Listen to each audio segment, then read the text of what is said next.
હવે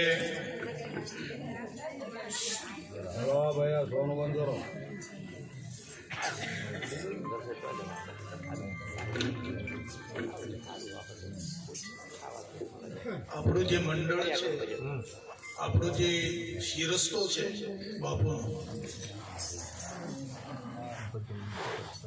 એ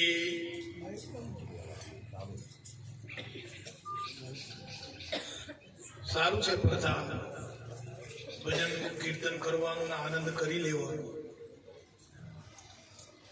પણ ચિત્તમાં જે આનંદ છે અંદર રહેતો નથી. ભજન પૂરતો જ રહે છે, પછી આનંદ જતો રહે છે.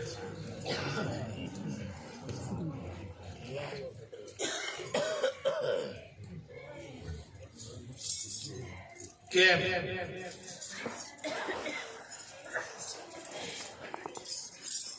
ભગવાને ગીતામાં વાત કરી છે,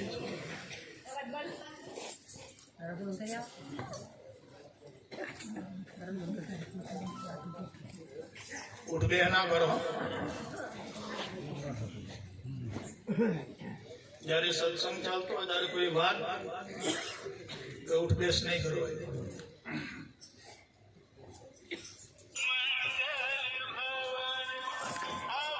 તો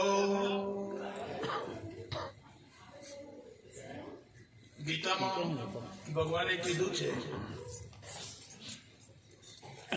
જે ગીતાનો અભ્યાસ કરતા હશે એમને ખબર હશે,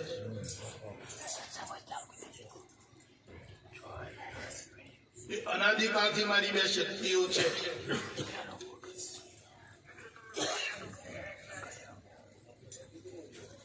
એક પરાશક્તિ છે અને એક અપરાશક્તિ છે.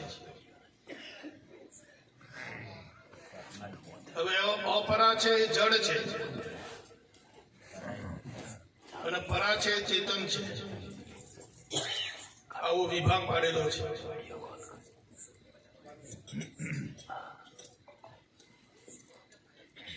તો બાપુ એવું કે છે, બંધ કરી દો એટલું બધું.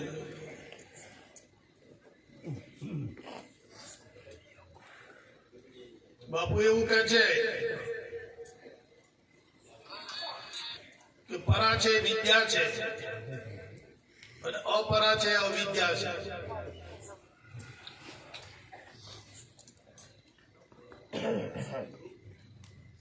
વિદ્યા છોડે છે અને અવિદ્યા બાંધે છે.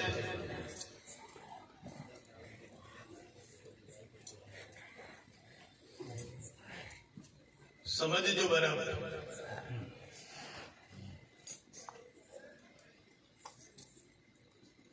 હવે બાંધે છે એ પ્રિય લાગે છે કે છોડે છે એ પ્રિય લાગે છે, એ આપણે નક્કી કરવાનું. યાજ્ઞવલ્ક ઋષિને બે પત્નીઓ હતી.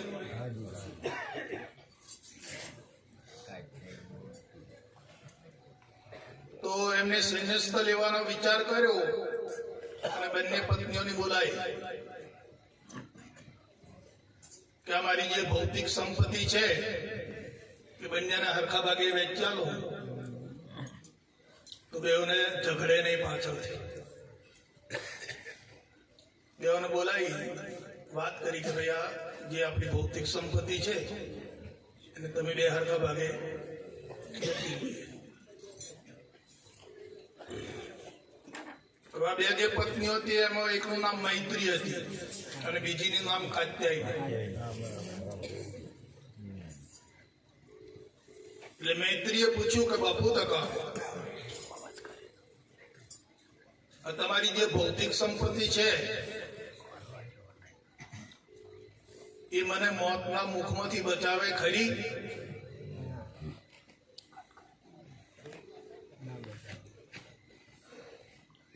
આ સંપત્તિ વડે, આ ભૌતિક જે સંપત્તિ છે એના વડે હું અમર થઈ શકું ખરું? તો કે ના. યાજ્ઞવલ્ક કઈ ના પાડે.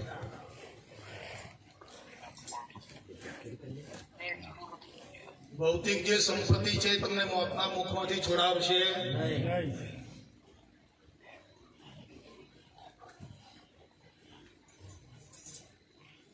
અને જન્મ મરણના ચક્રમાંથી તમને એ સંપત્તિ છોડાવે. ત્યારે મૈત્રી કહે છે કે બાપુ તકો કે જો તમને વર્યા પછી કોઈ વિચારજો, તમારી સંગતિ કરી, તમારી જોડે આટલો સમય મેં ગાળ્યો છે, જીવન ગાળ્યું છે,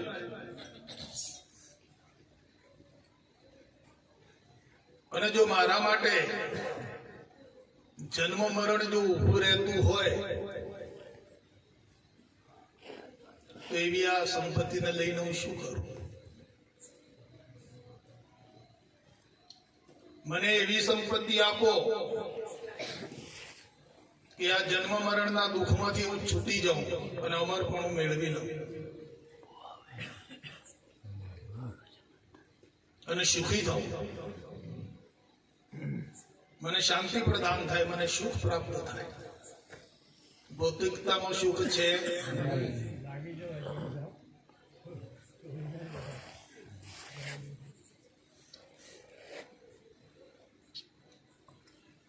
તો જે ઋષિની જે આધ્યાત્મિક સંપત્તિ હતી, જેને વિદ્યા કહેવાય, જેને પરાશક્તિ કહેવાય,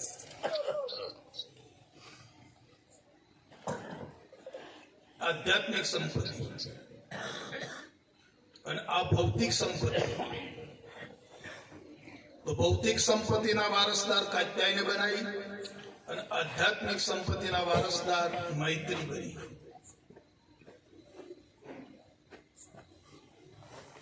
તો આપણે આપણા જીવનમાં કેમ છે?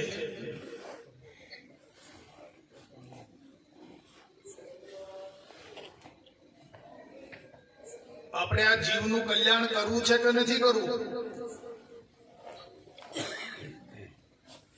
આ જીવ આપણા શરણે આવ્યો છે કે નથી? જીવાત્મા આપણી પાસે છે કે નથી? છે. તો આપણે આનું કલ્યાણ કરવું છે કે નથી કરવું? હા. આ જીવનું જો કલ્યાણ કરવું હોય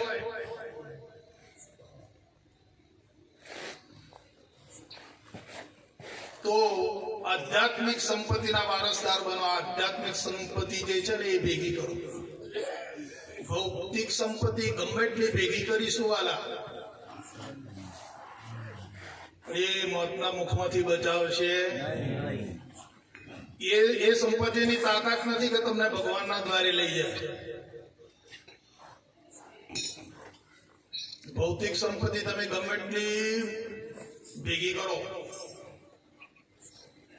અબજો ખરવા નહીં ખરવા જેટલી સંપત્તિ તમે ભેગી કરી લો, બાકી એ સંપત્તિ ઈશ્વરના દ્વારે પહોંચાડતી નથી.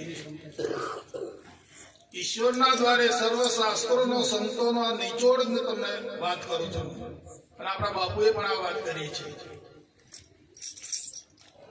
આ જીવનું જો કલ્યાણ કરવું હોય, આત્મ કલ્યાણ સાધવું હોય, તો આ આધ્યાત્મિક સંપત્તિ છે ને એને ભેગી કરો, એની કમાણી કરી લો. અને એ આધ્યાત્મિક સંપત્તિ આપણી સાથે આવશે. આ તો દેહ છે ત્યાં સુધી ભૌતિક, અને દેહ પડી ગયા પછી આમાંથી કોઈ એક સળી સરખી પણ કોઈ લેવા રહેતું નથી.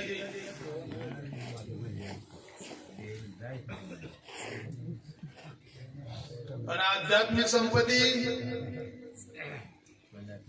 એ જીવાત્માની સાથે રહે છે.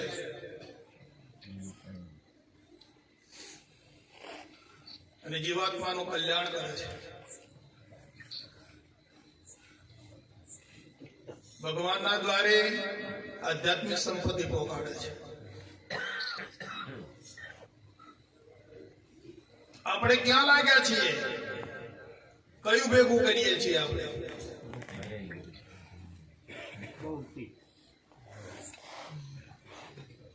આપણે શામાં મંડી પડ્યા છીએ? આપણા જીવનનો જે સમય છે એ ક્યાં વેડફીએ છીએ આપણે?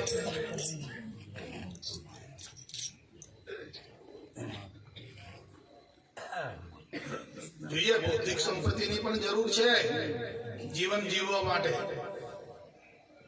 પણ જીવન જીવવાનું સામર્થ્ય પૂરું થઈ ગયું હોય તો એ છોકરાને કે 2 છોકરા છે તો કઈ એમના માટે કરો, છોકરો માટે કરી રહ્યા તો છોકરોના છોકરા 2 છે તો એમના માટે કરો. ઓહો,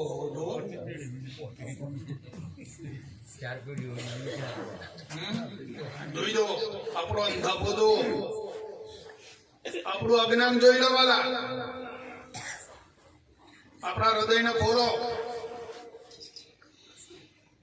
આપણામાં કેવું અજ્ઞાન ભરેલું છે, પોતાના અજ્ઞાનને પહેલા ઓળખો.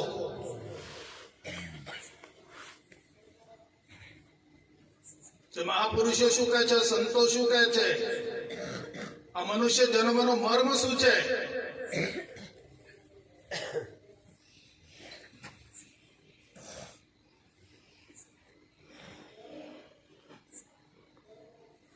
મનુષ્ય જન્મનો જો મર્મ હોય તો કેવળ એક આત્મા કલ્યાણ છે.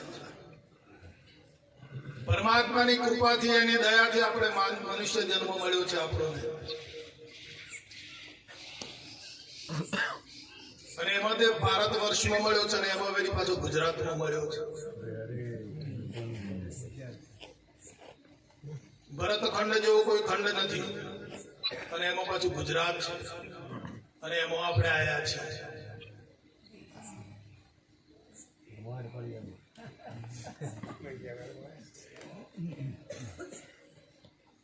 પણ આપણામાં એવું અજ્ઞાન ઘૂસી ગયું છે, એવા અજ્ઞાનને વળગી પડ્યા છીએ આપણે. કેમ વળગી પડ્યા અજ્ઞાનને?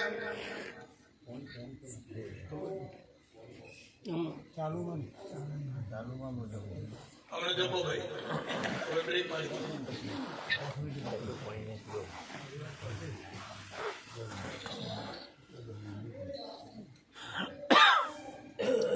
કે આપણે પોતે પોતાને જાણતા નથી, પોતે પોતાને જાણતા નથી, અને કદાચ જાણી ગયા હું તો સાંભળીને કોને થઈ મોય નક્કી નથી કર્યું. કોને સાંભળીને નક્કી કર્યો છે? આત્મા અજર છે, અમર છે, અખંડ છે, અવિનાશી છે. શસ્ત્ર એને કાપી શકતું નથી, અગ્નિ એને બાળી શકતો નથી, પવન એને બીજી શકતો નથી, પાણી એને પલાળી શકતું નથી. આ સાંભળીને નક્કી કરેલો આત્મા છે, પણ અંતરમાં નિશ્ચય નથી.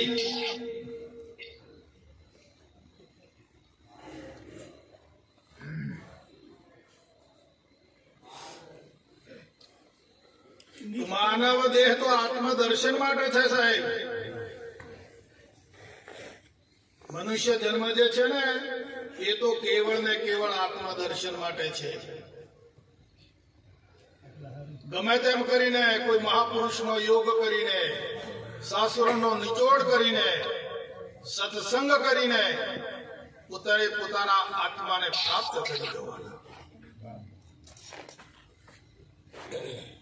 જો આ સમયની અંદર આત્મદર્શન ના થયું તો પછી ક્યારે? કૂતરો બિલાડામાં, પશુ પક્ષીમાં, જનાવરોમાં જઈશું તારે? ક્યારે થશે આત્મદર્શન?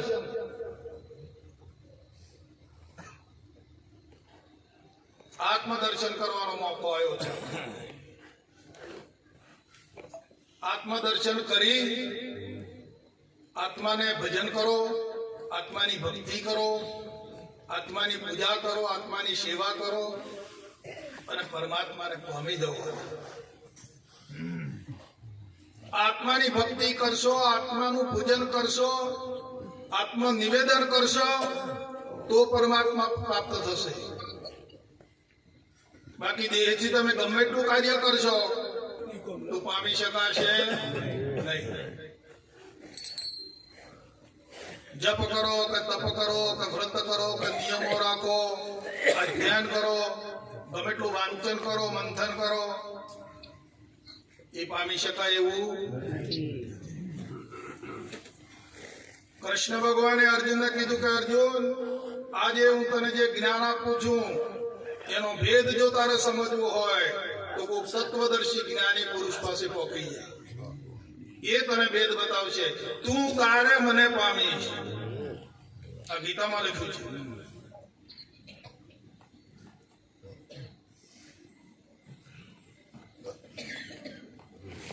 તો કૃષ્ણનું જયારે અવતરણ થયું તો દુર્વાસા પાસે ગયા અને દુર્વાસા મુનિએ આ ભાગતાર લક્ષણા કરી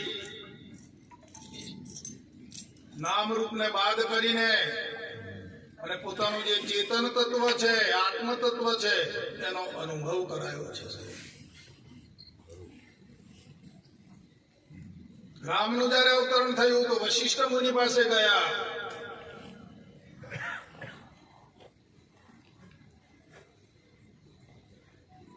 આ હેલ વાત નથી. મનની કલ્પનાએ, બુદ્ધિની કલ્પનાએ, બુદ્ધિથી તો ઘણા બધા નિશ્ચયો કરે છે, પણ આ તો મન, બુદ્ધિ, ચિત્ત, અહમ અને વાણી એનાથી પર છે વાત સાહેબ.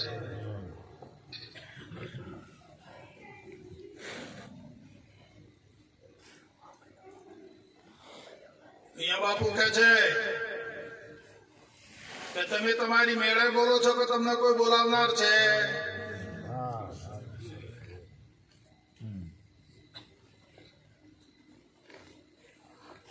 અમારી મેળે નહીં બોલતા. કોઈ બોલાવનાર, કોઈ બોલાવનાર છે એ કોણ છે?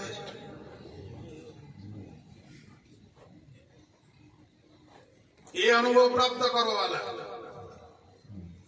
અને એ અનુભવ આત્મા હિ સર્વભૂતેષુ,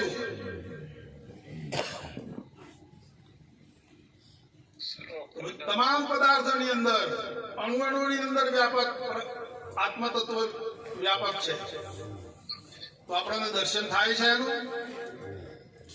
આત્મા હિ સર્વભૂતેષુ, તો દરેક પદાર્થની અંદર છે તો પછી આપણને દર્શન થવું જોઈએ ને. કેમ નથી થતું? ગુરુ દ્રષ્ટિ નથી. જયારે ગુરુ દ્રષ્ટિ પ્રાપ્ત થાય છે ત્યારે ખલિદમ બ્રહ્મ થાય છે.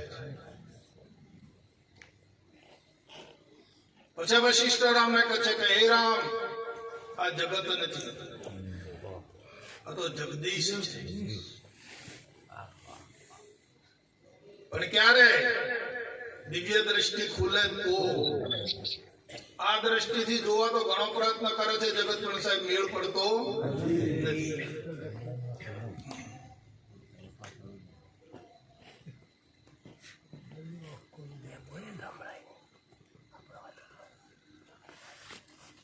આ સ્થિતિ આપણા જીવનમાં લાવવાની છે. બાદ આપણે બ્રહ્મ જ્ઞાન છે, આત્મ જ્ઞાન છે, એ આત્મ સ્થિતિને પામવા માટે છે.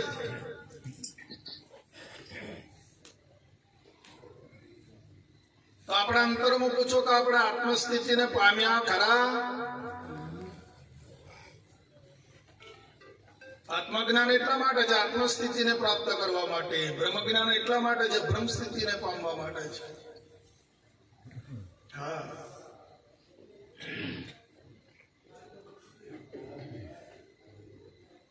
પછી ક્યાં જતા તો હું લાયા તો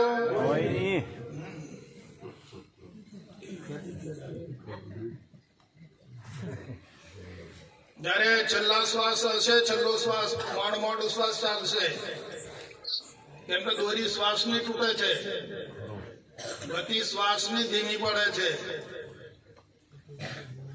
અત્યારે તો પૂરજોશમાં ચાલે છે પ્રમાણસર, પણ જયારે એવી સ્થિતિ આવે છે, શરીરને છોડવાનો સમય આવે છે, ત્યારે પ્રાણ ગતિ ખેંચાય છે, અને ખેંચાય ને તાણ અનુભવ થશે.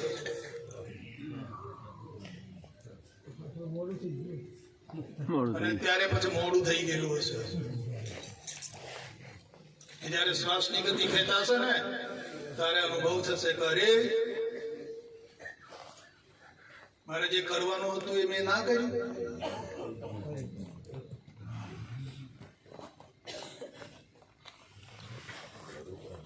એનામાં ખબર પડશે સાહેબ.